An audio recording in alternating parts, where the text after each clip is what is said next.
கர்த்தருடைய பரிசுத்த நாமத்திற்கு மகிமை உண்டாவதாக. இன்றைய வேத வசனம் சங்கீதம் 22:28. ராஜ்யம் கர்த்தருடையது, அவர் ஜாதிகளை ஆளுகிறவர். பூமியும் அதன் நிறைவு கர்த்தருடையதாக இருக்கிறது. அவர் ஜாதிகளை ஆளுகிறவர். அவருடைய ராஜ்யத்தை நாம் தேடும்போது அவருடைய ஆசீர்வாதங்களை பெற்றுக்கொள்கிறோம். நாம் தேவனால் ஆளுகை செய்யப்படுகிறோம் என்றால் தேவனுடைய ஆசீர்வாதங்களையும் நாம் பெற்றுக்கொள்வோம். தேவன் நம்மை ஆசீர்வதிக்கிறவரும் நம்மை ஆளுகை செய்கிறவருமாய் இருக்கிறார்.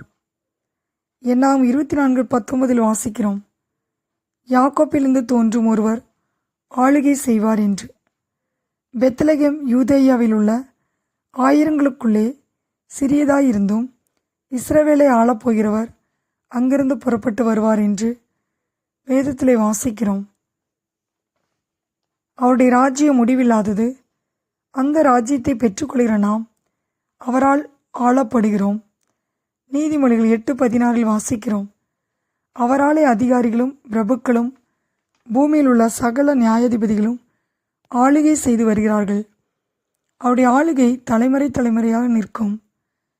அவர் சொல்லாகும், அவர் கட்டளையிட நிற்கும் என்று வேதத்திலே வாசிக்கிறோம்.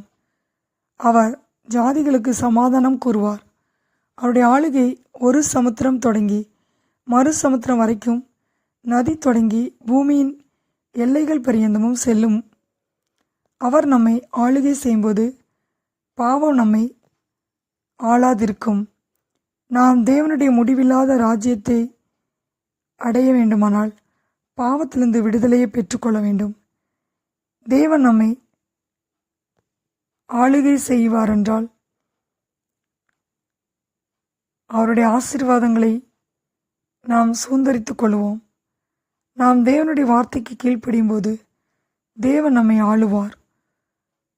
நம்மை பாவத்திற்கு ஒப்புக் கொடுக்கும்போது தேவன் நம்மை ஆள முடியாது. தேவ ஆளுகையும் தேவராஜ்யமும் நமக்குள் இருக்கும்போது தேவன் தரும் ஆசீர்வாதங்களையும் பெற்றுக்கொள்கிறோம். ஆம் பிரியமானவர்களே, அவருடைய ஆளுகை நமக்குள் இருக்கும்போது அவருடைய சமாதானமும் ஆசீர்வாதமும் இருக்கும். சங்கீதம் 22:28 வாசிக்கிறோம், ராஜ்யம் கர்த்தருடையது, அவர் ஜாதிகளை ஆளுகிறவர். கர்த்தர் தாமே இந்த வார்த்தையை ஆசீர்வதிப்பாராக. ஆமேன்.